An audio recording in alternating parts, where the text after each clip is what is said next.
I don't want to get into a word or sentence feud with Daryl, Morey, but I believe he wasn't educated on the situation at hand, and he spoke, and so many people could have been harmed, not only financially but physically, emotionally, spiritually. So just be careful what we tweet and we say and what we do. Even though, yes, we do have freedom of speech, but there can be a lot of negative that comes with that, too. So this is the first time that LeBron James, the NBA superstar, has spoken about the controversy from last week in China. He was referring to Daryl Morey from the Houston NBA team, who is the GM down there, saying he should have weighed the consequences of his words before posting on social media. Jared Max is here with more on this. I watched this interview. I'm still a little confused as to what the misinformation is here or there, everywhere. Why don't you go and make sense of it, and then we'll take our viewers through it. Okay. For start, LeBron also seems to be talking about misinformation here, I think. Because isn't it what he's saying potentially dangerous? He says that Daryl Morey is saying something dangerous by saying fight for freedom. Morey sent out this tweet before the NBA made its trip to China. LeBron James questioning whether or not that's socially responsible.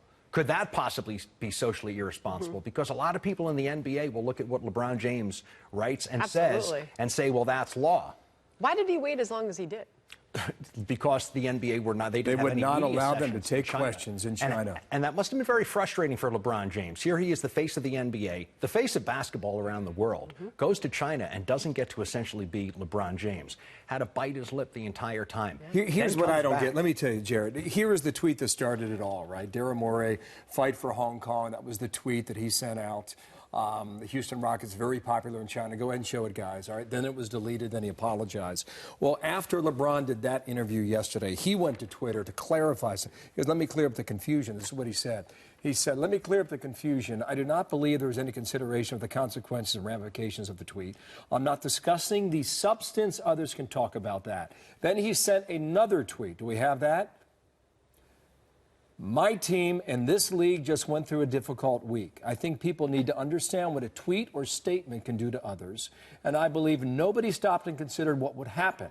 Could have waited a week to send it. I think LeBron James is thinking about himself. I don't think he's thinking about what people in Hong Kong maybe are fighting for in this case.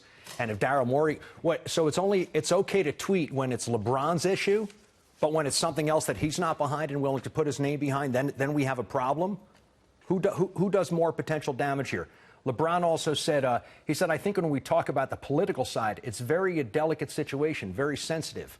Well, LeBron gets into delicate political situations and doesn't seem to have any problem with how it rubs other people because he's LeBron James. All of a sudden he has a problem with Daryl Morey. You believe the people of Hong Kong have the right to make their own laws that govern them? Yeah. That's the question. And look, we're not going to get involved in that political side. That's not our game. Just like Daryl Morey didn't want to get involved. Right? I mean, he just wanted to say, this is pretty obvious. Wouldn't most people agree with what Daryl Morey tweeted? No, Morey was saying fight for Hong Kong. Yeah. Which would suggest that he supports the people on the streets that make their own laws and not be dictated by Beijing. I think LeBron or James would probably say the same thing. No? I'm not so sure after this. That's the point. I don't think he clarified anything. None of this was cleaned up.